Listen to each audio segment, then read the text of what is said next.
Arkadaşlar merhaba. Bugün sanata yön veriyoruz.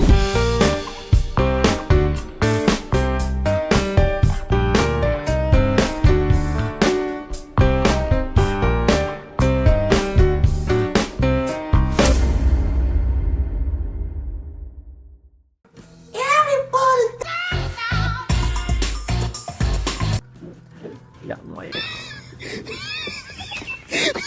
Tabii arkadaşlar aklınıza bazı soru işaretleri olabilir. Bir günde nasıl sanata yön veriyorsun diyebilirsiniz. Bugün bunu denemek için buradayız. Dolayısıyla bu icraatı gerçekleştirmek için bana bazı malzemeler gerekli. Misal Konuş artık.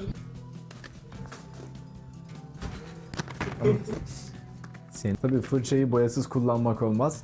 28 çeşit. Ebelik. Anaokulundan beri belki de ilk defa böyle bir boyama seti aldım kendime. Ama sıkıntı yok. Bugün sanata yön vereceğiz. Umuyorum.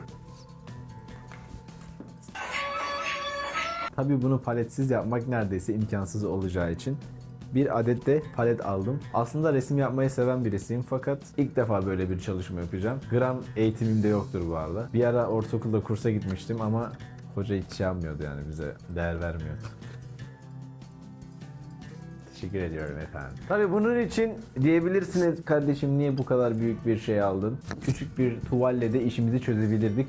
Ama bugün sanata yön vereceğiz. Mona Lisa'nın yapıldığı büyüklükteki bir tabloyu şu an almış bulunmaktayım. Tebrik ederim. Tebrik ederim. Bunu yan yapmayı düşünüyorum çünkü aklımda bazı projeler var. Tabii son olarak sanata nasıl yön verirsiniz? Tabii ki de bu parçayla yön verirsiniz. Olayım. Evet sayın arkadaşlar, bu görmüş olduğunuz parçanın ismi şövalye. Fakat bu şövalyenin nasıl kurulacağını bilmiyorum. İçinde montajsız halde duruyor. Sonuç olarak montaj kısmına geçelim hocam.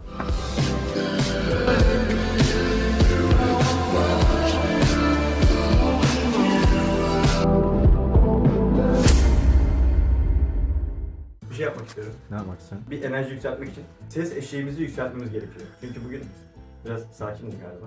Tersine kalktık galiba. Biraz Ses eşiğimizi yükseltmek için ne yapacağız? ne yapıyoruz? Ne yapıyorsun lan? Sıra sende.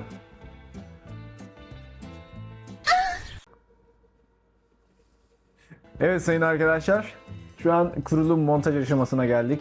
Umarım güzel bir işçilik çıkarırız. Çünkü hayatımda hiç şövalye kurmadım. Hemen kutu açılımına geçelim.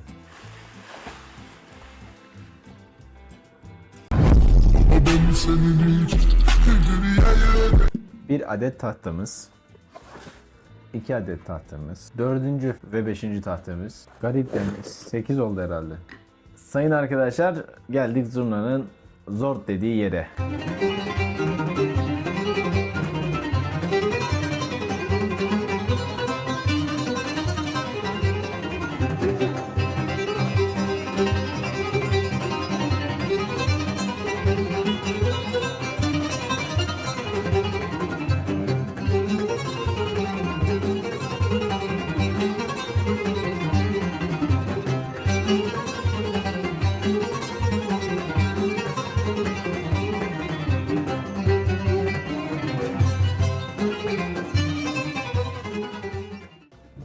Şöyle oturturursak. Abi bu işte ya. Tebrik ediyorum. Hayırlı olsun Harbiden. bu arada. İnşallah çok güzel resimler çizersin bununla. İnşallah. Mutluluk bize biraz sıkıntı yapıyor ya. Ya ben seni bir kez daha tebrik etmek istiyorum.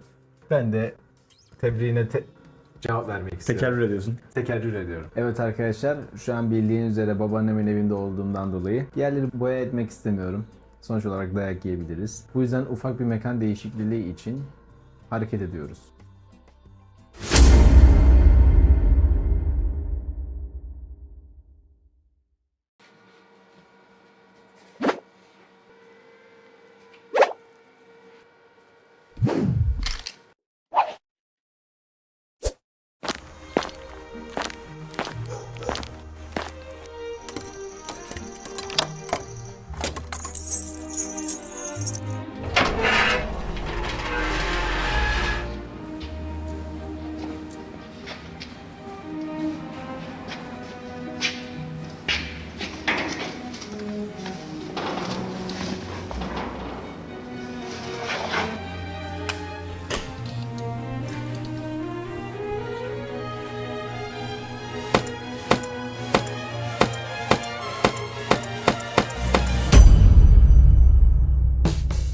Evet sayın arkadaşlar, ortamımızı hazırladık. Artık sanatımızı icra etmemiz için hiçbir engel kalmıyor. Öncelikle yapacağım resmi videonun sonunda açıklayacağım. Başlayalım. Öğrendiklerimi umarım doğru bir şekilde yapabilirim. Şimdi arkadaşlar, elimde gördüğünüz paleti büyük ihtimal böyle kullanıyorumdur.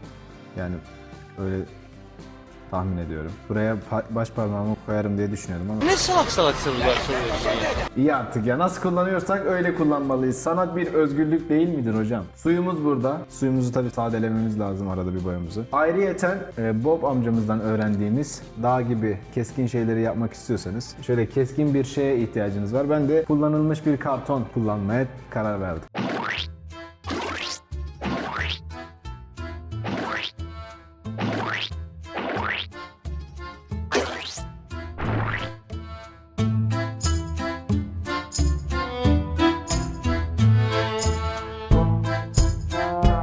Evet arkadaşlar, şimdi maviyle bir açılış yaptık. Amacım tabii önce gökyüzü tonu vermek.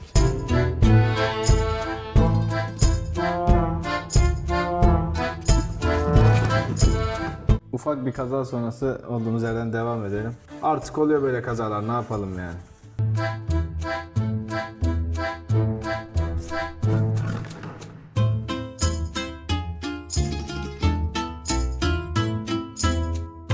Şimdi bu kartonumuzun bakalım işlevini göreceğiz. Ne kadar güzel bir şey olacak.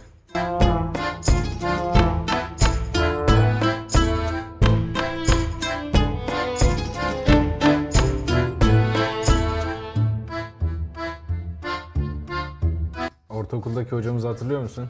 Ya ben o zamanlar resim kursuna gidiyordum. Tabii resme bayağı bir ilgim vardı. Bizim sınıfta bir de bir hocanın çocuğu vardı. O da resmi Allah var çok güzel yapıyordu. Sonra kursa gidiyorduk. Bir 5 öğrenci falan. Hoca sadece neredeyse onunla ilgileniyor. Bize diyor ki şu resmi çizin. Ayak resmi açıyor mesela. Ya da el resmi açıyor. Ya da bir tane hani kaplumbağalı abi var ya. Şöyle duruyor. O abinin resmini açıyor mesela ya da diyor ki bunu çizin. Sonra gidiyor odadan o çocukla ilgileniyor falan. Çok bir şey anlamıyoruz yani. Nasıl yapacağız? Bol bol bağırıp çağıran birisiydi. Hemen bağırıp çağırıyor, bir şey oluyor. Lan dur bir ya, bir daha balığı. Anlatamadan koca bir takım hata. O hoca yüzünden resme şeyim bayağı azalmıştı ya.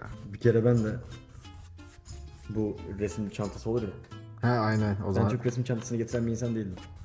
Çünkü zaten benim yeteneklerim belliydi. Getirmiyordum yani. Ben unutuyordum, bilmiyorum. Adını hatırlamıyorum çok fazla. Her neyse geliyordu böyle, resim çantası olmayan insanları seçiyordu. Babasının veya annesinin numarasını istiyordu. Annem, şimdi düşünüyorum, annem mi daha fazla kısa, babam mı daha fazla kısa? Annemin numarasını verdim, eksiksiz bir şekilde. Artık ne oldu bilmiyorum. Bana niye numarayı yanlış verdin diye kızdı. Tamam dedi, ben senin sözünü dedi düşük not gireceğim dedi. Dedi naber, dedim iyidir, dedi dedim ne, dedi iyidir. Sen geç şimdi dedi. Hocam ben bir şey yapma hocam, vallahi bak. Dur bu bir çek, bu gece kalsın, başka hiç kalmadı. Onun buradan ona selam yolluyorum tabii ki de.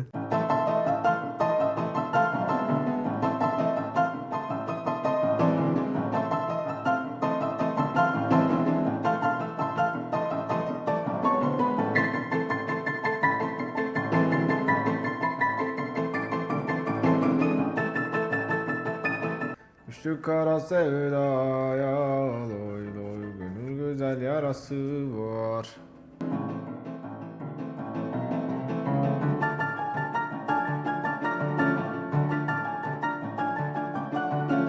Sayın Bobros çizimi akışına bırakıyordu.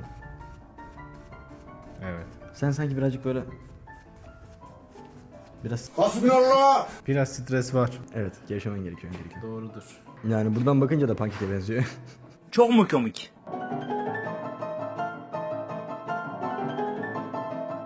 Abi yayınları cuma ve hafta sonlarına denk getirirsen ve önceden haber verirsen seviniriz. Demişsin ki şu anlık pazartesi akşamları ekipler açıyorum. Size sıkıntı mı oluyor? Orada bir meydan okuma mı var yoksa? Asla.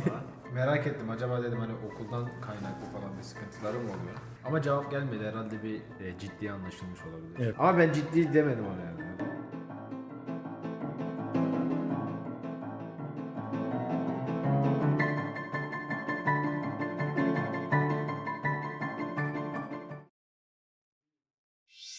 Aslında amacım Isle of Wight adasındaki Needles tabii tepeyi çizmekti. Önceki videolarımı izleyenler varsa şuraya vesaire koyarım. Orada da Needles'ı ziyaret etmiştim ve hepinize orada göstermiştim. Fakat bu videodaki konum çok daha farklı. Siz tabii fotoğrafın bu haliyle belki de dalga geçersiniz. Belki de bir şey yaparsınız. Sonuna kadar hakkınızdır hocam. Ama tabii bu resmin asıl olayı ön yüzü değil ters yüzü. Ve tersten baktığınızda ise iki dağın arasından çıkmış bir güneş, yukarıda güzel bir gökyüzü ve altta güzel bir denizi görebilirsiniz. Tabi bu çok amatör bir resim olduğu için umarım seversiniz. Böyle bir toplama çalışması gerçekleştirdim. Umarım beğenmişsinizdir. Böyle videoların devamını istiyorsanız like atıp yorum yapabilirsiniz. Kendinize iyi bakın. Allah'a emanet olun.